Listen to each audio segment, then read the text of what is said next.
Hey guys, today I am doing the first drawing of a series of illustrations that I'm going to be doing on my channel that I'm going to be calling the Color Wheel series, even though it's basically just Huevember.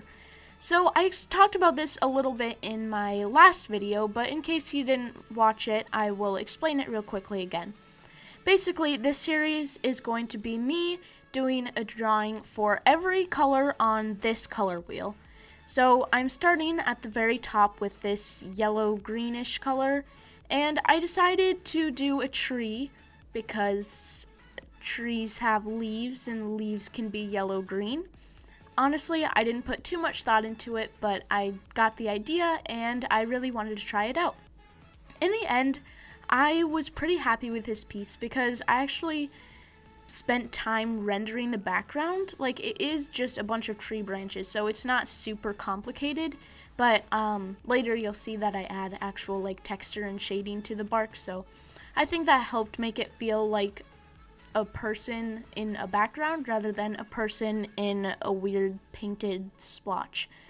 So right now I'm just working on getting all the basic stuff in, getting the shapes I want, and just making sure I like the composition of the piece. The main thing that really bugged me was that I couldn't use all the colors I wanted. And I guess that's really the whole challenge part of this, but honestly it wasn't too much of a problem because it all is either that color within that range or a little bit more yellow or a little bit more green. So none of it is too far off, which I'm really happy that I could accomplish, and it actually wasn't as hard as I thought because like once you get a few colors down, everything just goes with it and it doesn't really look too forced like I thought it would. I thought it would just look like a grayscale painting just moved over on the color wheel, but it really, at least I don't think it looks like that. So like I mentioned before, right now I'm working on adding texture to the bark, which, I mean, it's not complicated. It's just doing a bunch of kind of squiggly lines. And now I'm adding some shading. One thing I did try to do is select all the texture lines and then grow that selection and then use that area for shading because then it would go around all the crevices. But I didn't like how it looks, so I just kind of put it in myself. And later I'll be doing a bit more with that, but for now I'm moving on and just working on everything else. So right now I'm working on those shoes, and this is the start of something that I really do want to talk about because it helped me a lot in this illustration. Often when I'm doing a larger illustration like this, you know, just not just a sketch or something, I will take long breaks from it because I just don't know what to do next.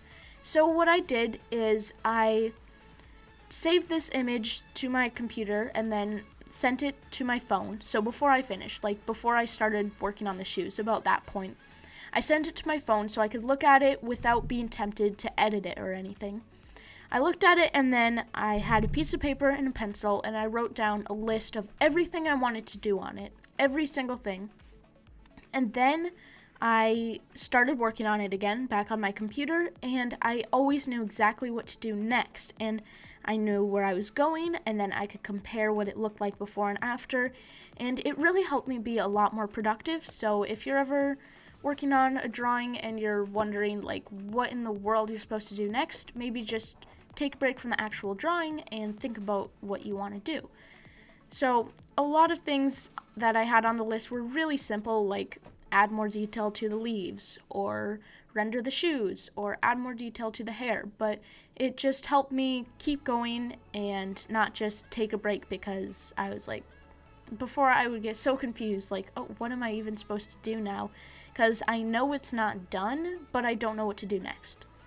Another thing I wanted to talk about is the light that I'm adding right now.